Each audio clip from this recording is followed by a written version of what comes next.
Hello fellow collectors and welcome to Long's Toys. Today we are taking a look at WHEELGRIM from the Transformers Bumblebee Cyberverse Adventures line from Hasbro.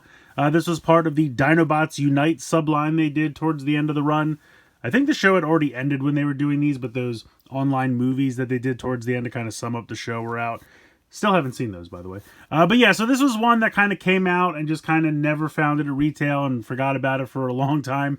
And then I actually saw an online retailer, I think it was BBTS, was doing like a clearance sale, and they had it for half price. And I thought, hey, that's great. Never found this one, get it for half price, let's go.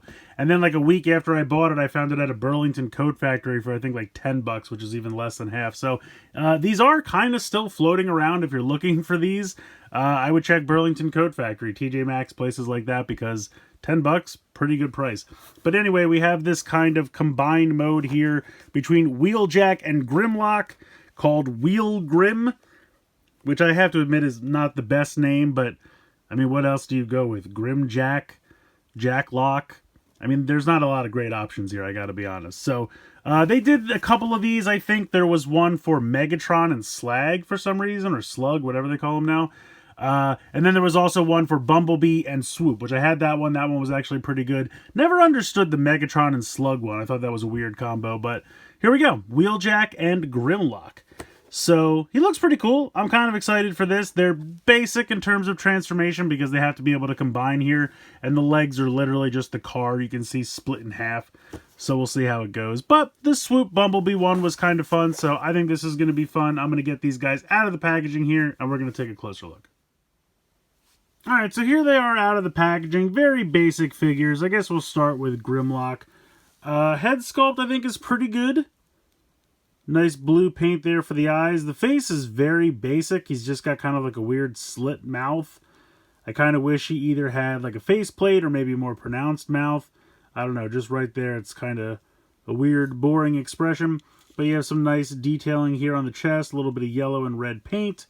Over here on the arm, which is very obviously also the dino leg. You have a little bit of red paint there, a little bit of kind of a dark gray, gunmetal gray paint for the fist. They didn't paint the entire fist, which is kind of a bummer. They just painted the top of the fist, so you see it from the front. I mean, I guess if you're looking at it straight on, it's not that big of a deal, but kind of a bummer. He has this little sword accessory, which just pegs into the fist very simply. I'm going to put that off to the side for a moment.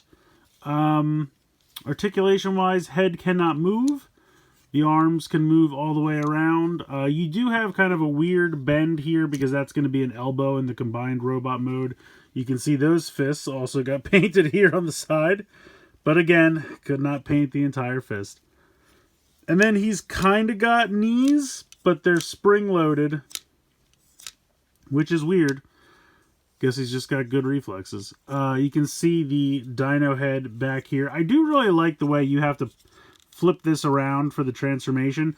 I really do like the way the arms like just completely fit into that space when you're transforming it into robot mode. I think that's actually pretty cool.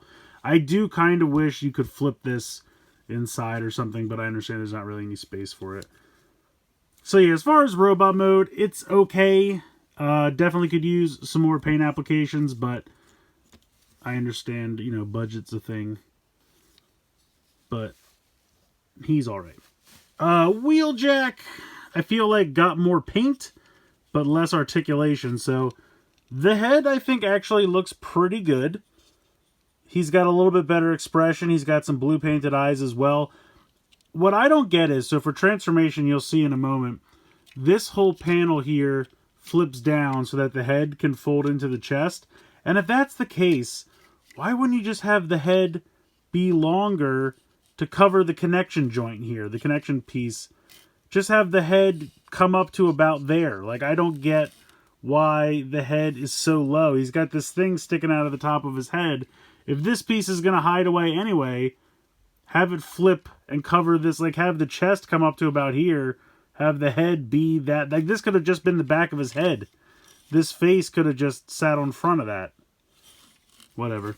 Arms can move out to the side, and that's it. That's all he gets for articulation. I guess technically you can move his toes because of the transformation, and technically you could move the legs in a little bit if you wanted to, but There's really no reason to. He really has nothing in terms of articulation. He does have an entire car on his back, though. So, he's got that going for him. I get it. They're basic, but give him some elbows or something. Give him something. Now, he can actually use Grimlock's sword, which is kind of neat. The directions are terrible, by the way, explaining this to you, but there is this little channel right here that you can slide this into, and there's just the tiniest little bit of friction to keep that on there. If you push it too far down, it will just fall right off, so you have to kind of just catch it, and then it'll stay. But hey, he can use the sword. It's something, I guess. But a lot of nice paint applications. You have all the red and green here on the chest. You have some green down here on the shins. And there's going to be a lot more paint in vehicle mode, which we'll get to in a moment. But yeah. I mean, I didn't expect a ton of articulation for these guys in this mode. The Bumblebee Swoop one. Well, I gotta be honest. The Bumblebee Swoop one had a surprising amount of articulation for these kinds of figures. So I guess maybe they just spoiled me, but yeah, I don't know. Grimlock's okay. I mean, they're both okay, but they're seriously lacking in articulation. Definitely could use a little bit more paint. And honestly, I think if the Wheeljack head could have just covered the connection piece here, I could probably forgive everything else. I just feel like they could have very seamlessly just made this piece, the back of the head, have this come up and just form right onto there. It would have been perfect. But that is not the route they decided to go. All right, let's go ahead. Let's get into transformation for these guys. Wheeljack transformation, very basic. You're going to open up the chest like I showed earlier. You're going to rotate that head inside, close that up, and then you're going to squeeze this all together, squeeze the arms in, and then these will pull a little forward and then rotate down, and they should click together, and then push them in. And there you go. There is the vehicle mode. It's not bad. I don't love, like, I wish they could have painted this green as well, just because it would have been nice to have this be one uniform color here, but the red for the windows is nice. And the green that you do get is nice. I kind of like the little cow catcher here, which is kind of synonymous with Wheeljack. It rolls fairly well. This thing does just stick out the back. Not really much you can do about that. But the vehicle mode could be worse. Not too bad. Put him off to the side. We will go with Grimlock here. Take the sword out of his hand. We are going to take this and lift it around as I showed earlier. And that's just going to cover the head. We are going to bring down the arms slash dino legs. And then we are going to flip these around. And you can see that there's a little catch right here. And this will come around and clip into that. Now, mine do not always stay. Oh, they're going to... Okay.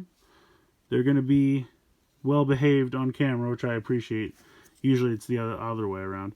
Then you can use this to slide in here like that. And that'll kind of keep them in place a little bit. Sometimes these don't really catch and they'll just flip out over and over again. But the sword can kind of keep them in place as a tail. But yeah, that's it. That's the... I guess you can move these around a little bit. And you can position the legs how you like. But there is your T-Rex mode. Jaw cannot open, but you do have some nice blue paint there for the eyes. But there's not much going on here. It's a very basic little dino mode. And he has some junk in the trunk.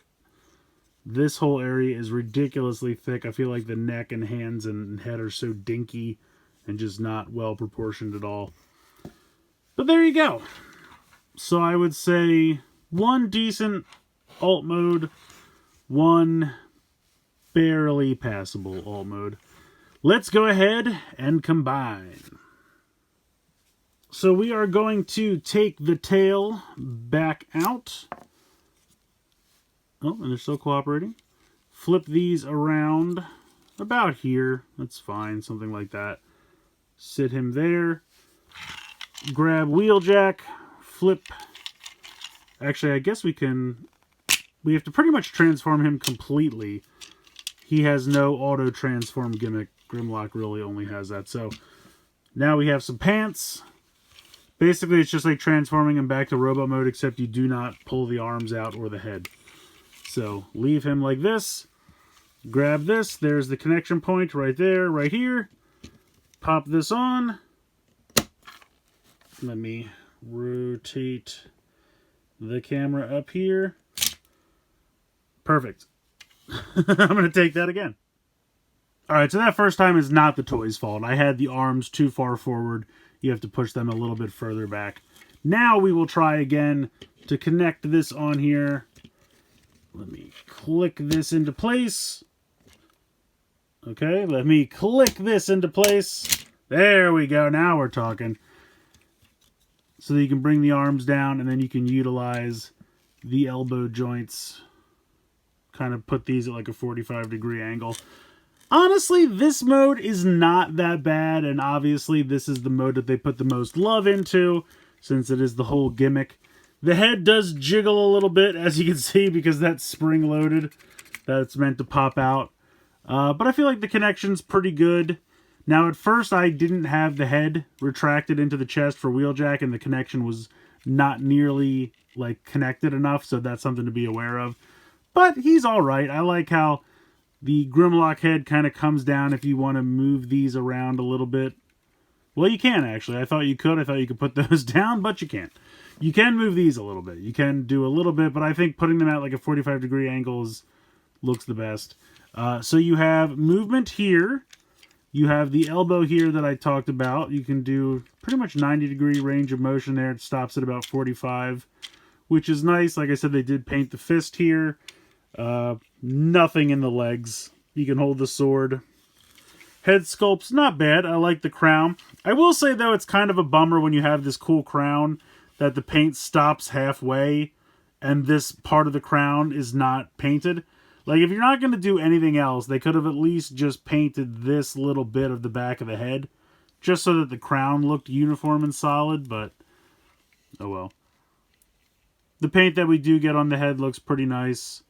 Some gold there, nice blue for the shades. That's pretty much the only new paint app. Everything else is visible in the other two modes. So, he's alright. I mean, honestly, these things were not the best in terms of anything besides the combined mode. And even the combined mode is not the best. They would give a lot of love to the torso, and then the legs would literally just be two stalks of plastic that would just prop him up. I don't know. I remember the Bumblebee and Swoop one being better, but I'm probably just misremembering it. I think Bumblebee was pretty much the same. In fact, this is probably the same mold as Bumblebee, just tweaked a little bit to be Wheeljack with a different head. It's probably the same exact mold. Obviously, Swoop was very different, and his tail was also a weapon, so they're very similar, honestly. And they're fine for what they are. I will say this. If I had paid between $30 and $40 for this, I would be bummed. But getting this for $15, sure, it's worth $15. If you go to the Burlington Coat Factory, you can find it for $10. It's a steal. I think this is definitely $10 to $15 is fun to be had with this toy. $40, $35, whatever it originally sold for. No, that was way too much. I think they're honestly $32.99 or something like that. And I think that was a little overpriced because that's trying to insinuate that each half of this is worth $15 to $16, and I just don't think so. When they did the smaller power core, not power core combiners, what are they called? Crash combiners. When they had the smaller ones where it was two little ones, I think the whole set was $15. I thought that was fair, and I understood why they didn't have any articulation because they were much smaller, and there was a full gimmick was the only reason, and everything on that was spring-loaded. Both halves were spring-loaded. This guy's completely not spring-loaded, so I don't understand why he has to be so limited. I'm guessing it's just a structural thing. Like, they wanted, if they gave him knees, then he would just fall apart in one of the modes, although I really don't feel like he would. All you would really have to do is put some kind of a joint in here that could bend both ways, so it could be knee joints for both, you know, both robot mode and combined mode. That's all you'd have to do. But I'm not a toy engineer, so I'm sure I don't understand everything that goes into it. In any case, like I said, if you can find this guy at one of the stores like Burlington Coat Factory, TJ Maxx, one of those kinds of discount stores, and you can get him for $10, go for it. I think he's worth $10. I think there's $10 of fun to be had with this guy. I would not pay full retail, but I don't even think that's an option for you anymore because this is an old release. It's fine. It's not great. It's not terrible. It's very run-of-the-mill. I just think you have to know what you're getting into if you go ahead and pick this up, because these are not fully articulated figures. So as long as you know that going in and you manage your expectations, you can have some fun with them. I don't have the Bumblebee and the Swoop handy. You can probably mix and match them if I had to guess, but I have no idea where those are at this point. So here is WHEELGRIM. Its name still needs work. But let me know what you guys think in the comments below. Please like, share, and subscribe. Hope you guys enjoyed the video. And as always, thank you so much for watching.